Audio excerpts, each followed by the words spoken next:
नमस्कार, जन उत्तराखंड में आप सभी का स्वागत है। मैं हूं प्रभात। बुलेटिन में सबसे पहले रुख हेडलाइंस का। सीएम धामी ने की जिलाधिकारियों की वर्चुअली बैठक। चारधाम यात्रा की तैयारियों की ली जानकारी। धार्मिक और पर्यटक स्थलों पर सुरक्षा व्यवस्था चाक चौबंद करने के निर्देश।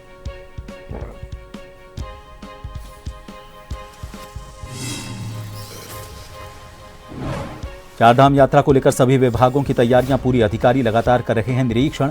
आपदा प्रबंधन विभाग ने की कर्मचारियों की तैनाती। हरिद्वार में एसएसपी ने देखी व्यवस्थाएं।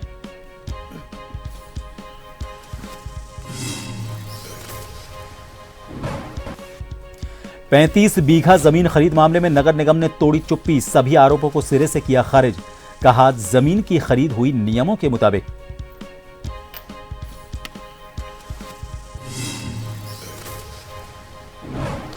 रुद्रपुर में दुकान को लेकर दो पक्षों में झड़प। गोली लगने से पिता पुत्र की मौत।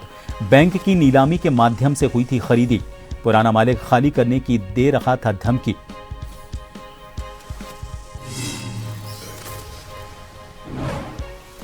और रामनगर के फाटो पर्यटन जोन पहुंचे अभिनेता सुनील शेट्टी। लिया जंगल सफारी का लुत्फ। सभी के साथ दिल खोलकर खिंचाई तस्वीरें। प्रकृति के नजदीक बिताया वक्त।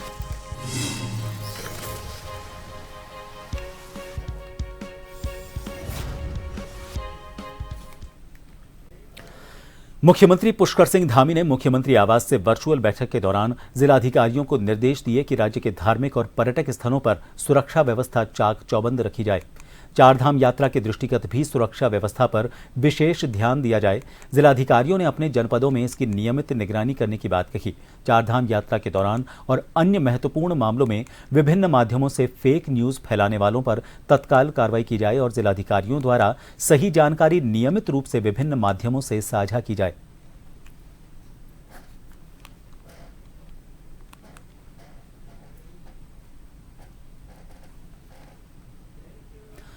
30 अप्रैल से चारधाम यात्रा की शुरुआत हो रही है और इसी को देखते हुए आपदा प्रबंधन विभाग ने अपनी तैयारी सुनिश्चित कर ली है। आपदा प्रबंधन सचिव विनोद कुमार सुमन ने बताया कि चारधाम यात्रा में आपदा प्रबंधन विभाग ने सभी तैयारियां पूरी कर ली हैं।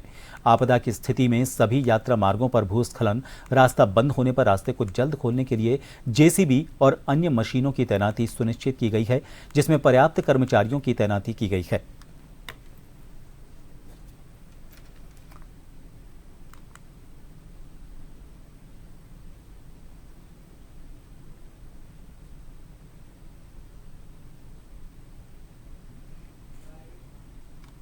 आप जानते हैं कि माननीय मुख्यमंत्री जी द्वारा चारधाम यात्रा से जुड़े हुए जितने विभाग हैं सबके साथ कई बार बैठक की गई है। माइन्यूट लेवल पे एक एक बिंदु के बारे में चर्चा की गई है। सभी को निर्देश दिए गए हैं। इसी क्रम में आपदा प्रबंधन विभाग को निर्देश दिए गए हैं कि आपदा की स्थिति में जो चारधाम यात्रा में आने वाले श्रद्धालु हैं या जो राज्य में आने वाले पर्यटक हैं या जो राज्य के निवासी हैं, इनको किसी प्रकार से कोई परेशानी न होने पावे, इसके लिए प्लान करिए। आपदा प्रबंधन विभाग ने उसी के अनुरूप प्लान बनाया है। कहीं भी जहाँ पे आपदा संभावित हैं, किस किस प्रकार की आपदाएं आती हैं, इसके बारे में जनपदों से डिटेल में बात की गई है। दिशा निर्देश निर्गत किए गए हैं और जहाँ जहाँ भूस्खलन की संभावना होती है वहाँ पर जब मौसम खराब होगा तो वहाँ जेसीबी मशीनें, मैन पावर तैनात रहेंगे। मौसम विभाग से लगातार हम लोग टच में रहेंगे। जब कभी मौसम खराब होने की स्थिति आएगी, भारी वर्षा की स्थिति आएगी, हम लोगों को अलर्ट जारी करेंगे। लोहाघाट नगर में पेयजल की समस्या दिनों दिन विकराल रूप लेती जा रही है। दरअसल बरसों से लोहाघाट नगर की जनता सरयू लिफ्ट पेयजल योजना निर्माण की मांग कर रही है, लेकिन सरकारें हैं जो जनता को योजना की डीपीआर में ही उलझाए हुए हैं। इधर मुख्यमंत्री धामी भी मंच से सरयू लिफ्ट योजना निर्माण की घोषणा कर चुके हैं, लेकिन सरकार के नुमाइंदों के द्वारा योजना निर्माण में डीपीआर बनने की बात कहकर जनता को गुमराह किया जा रहा है।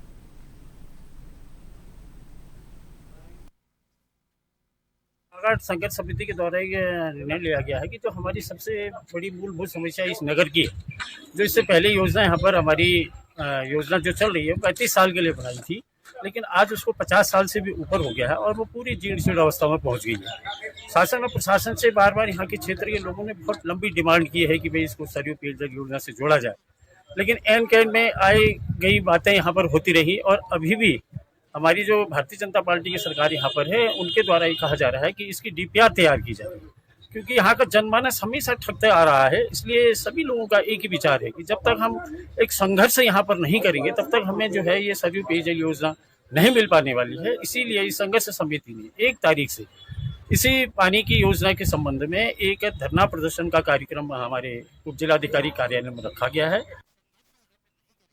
रुड़की में राशन कार्ड बनवाने से लेकर अन्य समस्याओं से परेशान पार्षदों ने खाद्य आपूर्ति कार्यालय का घेराव कर प्रदर्शन किया। दरअसल रुड़की नगर निगम के पार्षद राशन कार्ड धारकों की समस्याओं को लेकर खाद्य आपूर्ति अधिकारी कार्यालय पहुंचे थे। अधिकारियों का घेराव अपनी समस्याओं से अवगत कराने के लिए किया। वहीं पार्षदों ने 10 दिन का अल्टीमेटम भी खाद्य आपूर्ति अधिकारियों को दिया और ये कहा कि अगर समाधान नहीं हुआ तो वो तालाबंदी करने को मजबूर होंगे।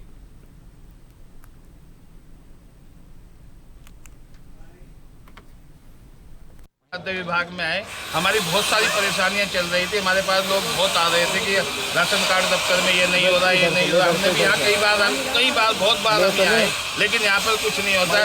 राशन कार्ड के जो अधिकारी हैं सारे कोई यहाँ पर समय से मिलता नहीं है।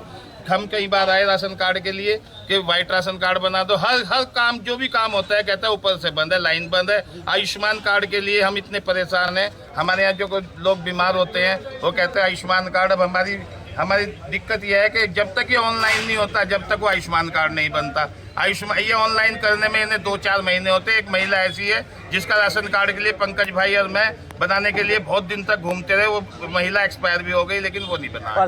जो हमारे यहाँ के पार्षद गण है ये कुछ 5 सूत्री मांगे हैं, जिसमें खासकर जो आजकल हमारी ई-पॉस मशीन चल रही है, इसमें मतलब नई मशीन आई है तो थोड़ा सा दुकानदारों को चलाने में दिक्कत हो रही है, क्योंकि नए वो दुकानदार भी अभी नए हैं, मशीन नहीं है, टेक्निकल पॉइंट को समझ में नहीं आता। पर धीरे धीरे परसेंटेज ग्राफ बढ़ रहा है हमारा और काम हो रहा है। जो भी काम होगा बायोमेट्रिक से होगा। जिसके अंगूठे के निशान बायोमेट्रिक नहीं आ पाते हैं तो उनको आइरिस से, आंखों से वो मशीन लगा करके आइरिस सिस्टम से, और उसके बाद OTP चालू होने वाली है। 1-2 दिन में शायद OTP वाला सिस्टम भी शुरू हो जाएगा। अगर किसी का भाई भी आंखों का निशान भी नहीं आ पाता है तो OTP सिस्टम, उसके फ़ोन पे OTP आएगा, उससे उसको राशन मिलेगा। हरिद्वार नगर निगम ने 35 बीघा जमीन खरीद मामले में उठे विवादों पर अपनी चुप्पी तोड़ी है। निगम ने सभी आरोपों को सिरे से खारिज करते हुए साफ कर दिया है कि जमीन की खरीद पूरी तरह नियमों के मुताबिक और प्रशासक की पूर्व अनुमति से की गई थी। सोशल मीडिया पर फैलाई जा रही भ्रामक खबरों पर निगम ने कड़ा रुख अपनाया है और तथ्यहीन रिपोर्टिंग करने वालों को नोटिस भेजे हैं।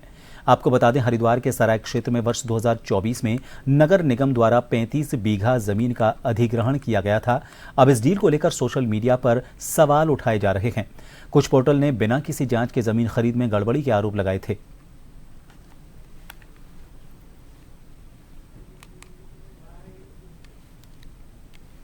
कल से हरिद्वार में एक खबर वायरल करी जा रही है जिसमें मेरे पे और नगर निगम के ऑफिस पे कुछ एलिगेशंस लगाए गए हैं। मैं अपनी तरफ से स्टेटमेंट आपके माध्यम से इशू करना चाह रहा हूं कि ये जो न्यूज़ कल से वायरल करी जा रही है ये पूरी तरह से निराधार है और बेसलेस है, और फैक्ट्स को आधा छुपा के और उन्हें ट्विस्ट करके एक इस तरह की छवि प्रोजेक्ट करी जा रही है जिससे मेरी पर्सनल और एज वेल एज नगर निगम हरिद्वार एज एन ऑफिस दोनों की छवि को धूमिल करने का प्रयास किया गया है।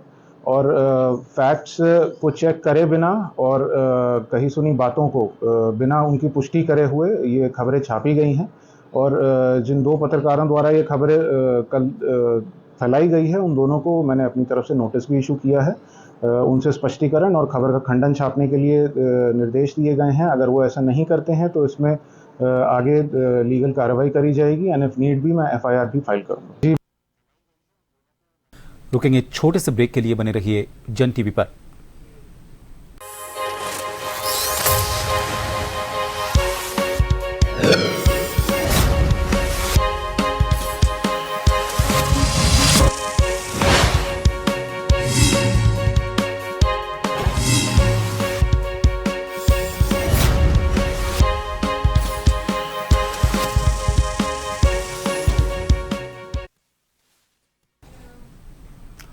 ब्रेक के बाद एक बार फिर आप सभी का स्वागत है।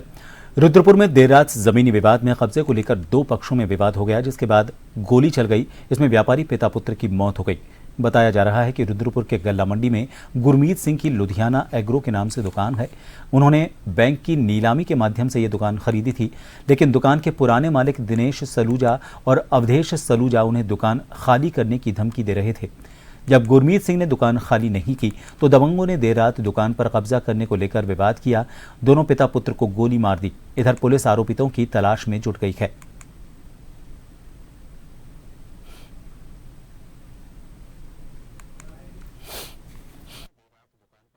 ये दुकान के एक विवाद को लेकर दो पक्षों में कल रात को लड़ाई हुई, जिसमें फायर हुआ। एक व्यक्ति की मौके पर मौत हो गई और दूसरे व्यक्ति को हॉस्पिटल ले जाया गया, वहाँ उसकी डेथ हुई है। और दोषियों को जल्दी पकड़कर और उनके खिलाफ जेल को ले जाएगा। ये कोई प्रॉपर्टी का मामला चल रहा सामने, और ये प्रॉपर्टी बैंक में मॉर्टगेज थी और बैंक से मॉर्टगेज के बाद ऑक्शन में उन्होंने ली, ऐसी जानकारी मिल रही है। और जब वो कब्जा लेने के लिए आए, न्यायालय से जीत गए, तो उसके बाद ये घटनाक्रम घटित हुआ है। ये भविष्य के घर में और पुलिस की जांच का विषय है कि किस प्रकार से गुरमीत सिंह और उसके पुत्र मनप्रीत की हत्या हो गई। दो लोग मौके पे एक्सपायर कर गए और कौन लोग मारने वाले हैं ये जांच पड़ताल में क्लियर होगा। और वास्तव में इस शहर की स्थिति बहुत दुर्भाग्यपूर्ण है। अगर पुलिस ने समय रहते कठोर कदम नहीं उठाए तो ये लोग एक एक करके मरने चालू हो जाएंगे और अराजकता, अशांति समाज के अंदर बढ़ती जाएगी।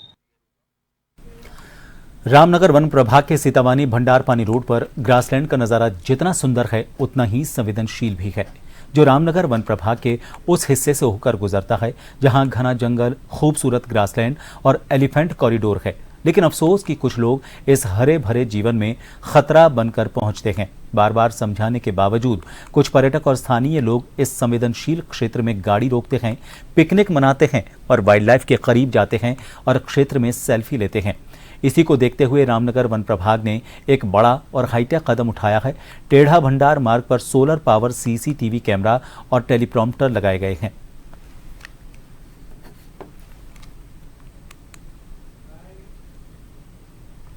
हमारा जो टेढ़ा रोड है, टेढ़ा भंडारपानी जो रोड है, वहाँ पे एक ग्रासलैंड पड़ती है। वहाँ पे हमेशा टूरिस्ट आते रहते हैं, वहाँ पे रुकते हैं। वहाँ पे बार बार वहाँ पे उनको बोलने के बाद भी वहीं पे रुके रहते हैं, या कुछ गाड़ी रोक के वहाँ पे साइट सीइंग करते हैं या पार्टी करते हैं। ऐसे कुछ गतिविधि चलती रहती है। तो बार बार हमारा स्टाफ जाते रहते हैं, बट वहाँ कंट्रोल कम हो पा रहा था। तो वहाँ पे अभी हमने सोलर पावर्ड एक सीसीटीवी कैमरा लगाया है, उसके साथ एक टेलीप्रॉम्प्टर भी लगाए हैं। इसके माध्यम से अभी क्या हो रहा है, जो भी वहाँ पे गतिविधि होती है उसको लाइव टेलीकास्ट यहाँ पे होता है हमारा सेंट्रलाइज सेंटर डीएफओ ऑफिस में, और उसको 24 आवर्स हम मॉनिटर करते रहते हैं।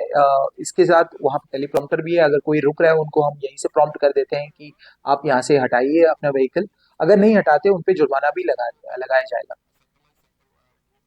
बॉलीवुड के मशहूर अभिनेता और एक्शन स्टार सुनील शेट्टी सोमवार सुबह उत्तराखंड के रामनगर स्थित फाटो पर्यटन जोन में जंगल सफारी का आनंद लेते नजर आए। उनके अचानक पहुंचने से जंगल सफारी पर मौजूद नेचर गाइड, जिप्सी चालक और पर्यटक बेहद उत्साहित दिखे। अभिनेता ने न सिर्फ रोमांचक जंगल सफारी का लुत्फ उठाया, बल्कि प्रशंसकों के साथ दिल खोलकर तस्वीरें खिंचवाई। सुनील शेट्टी रविवार को काशीपुर में एक कार्यक्रम में हिस्सा लेने के लिए पहुंचे थे। कार्यक्रम के बाद आज सुबह उन्होंने प्रकृति के नजदीक समय बिताने का मन बनाया और रामनगर तराई पश्चिमी वन प्रभाग के फाटो पर्यटन जोन में सफारी करने के लिए निकल पड़े। सुबह की हल्की धूप, ठंडी हवा और हरियाली के बीच अभिनेता बेहद खुश और तरोताजा नजर आए।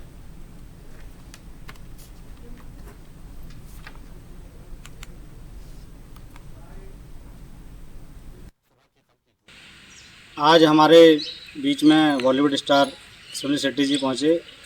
उन्होंने यहाँ वन्य जीवों के दीदार किए और हमारे जितने भी यहाँ वन कर्मचारी हैं उनके यहाँ पे रखरखाव की और उनकी बहुत प्रशंसा की। और उनको देख के हम गाइड लोग भी काफ़ी रोमांचित हमने अनुभव महसूस किया और कई पर्यटकों ने उनके साथ सेल्फी वगैरह खिंचाई और उन्हें जल्द ही भरोसा दिलाया कि सुनील शेट्टी जी दोबारा यहाँ पर आएंगे, ऐसा उन्होंने कहा। आज विप्र एकता महासंघ की ओर से एक प्रेस वार्ता आयोजित की गई, जिसमें संगठन के राष्ट्रीय संयोजक पंडित विशाल शर्मा ने प्रेस को संबोधित किया। पंडित शर्मा ने बताया कि भगवान परशुराम का जन्मोत्सव 30 अप्रैल को बड़े धूमधाम से मनाया जाएगा। इस अवसर पर भगवान परशुराम चौक पर सुबह 7:30 बजे से पूजा अर्चना की जाएगी, जिसके बाद 8 बजे से विशाल भंडारे का भी आयोजन किया जाएगा।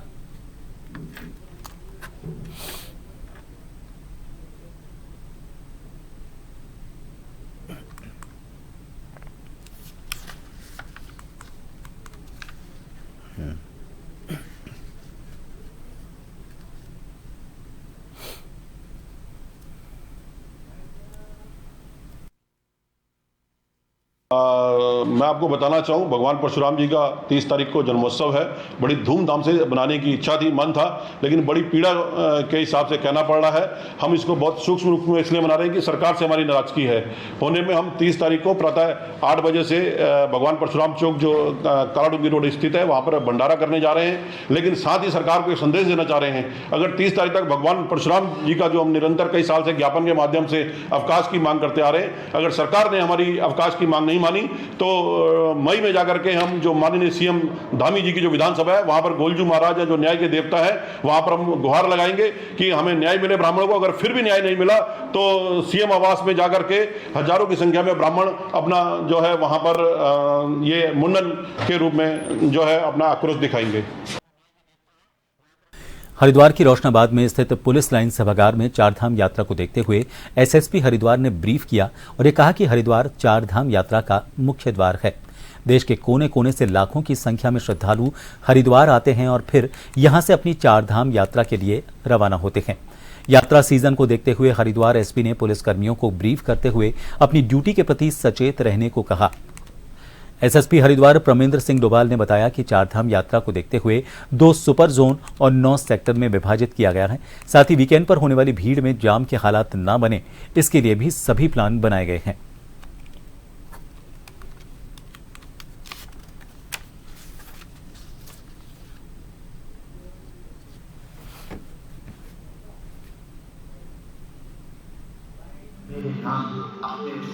आगामी चारधाम स्टार्ट जो विधिवत 30 तारीख को होना है, उसकी एक जो ब्रीफिंग भी आज रखी गई थी, उसको भी पुलिस कर्मचारियों को उसको भी बताया गया, अवगत कराया गया। तो आज जो है एक अच्छा कार्यक्रम पुलिस लाइन में किया गया। तो आगामी 30 तारीख को विधिवत रूप से चारधाम यात्रा स्टार्ट होनी है और उसके परिप्रेक्ष्य में आज 28 तारीख को जो हमारे रजिस्ट्रेशन काउंटर्स हैं वहां पर ड्यूटियां स्टार्ट हो चुकी हैं, रजिस्ट्रेशन काउंटर्स खुल चुके हैं। साथ में आगामी जो हमारे जो व्हीकल्स आने हैं, जो यात्रीगण आने हैं, वो चारधाम यात्रा उनकी सुरक्षित हो।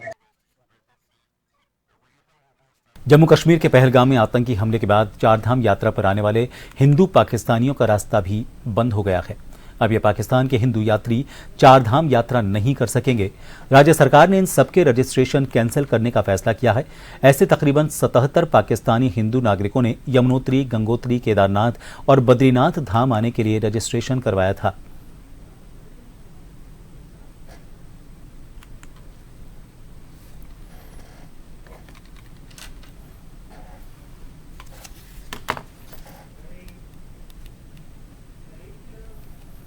धर्मनगरी हरिद्वार स्थित ऋषिकुल मैदान में चारधाम यात्रा के लिए आज सुबह 7 बजे से ही ऑफलाइन पंजीकरण शुरू कर दिए गए, जिसको लेकर श्रद्धालु सुबह सवेरे से ही लंबी लंबी लाइनों में लगकर अपने पंजीकरण की प्रतीक्षा करते नजर आए।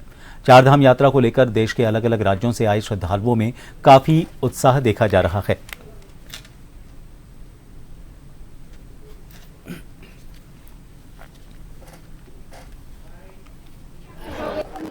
ऋषिकुल मैदान में पंजीकरण केंद्र की स्थापना की गई है और इसमें 20 काउंटर हमने बनाया है।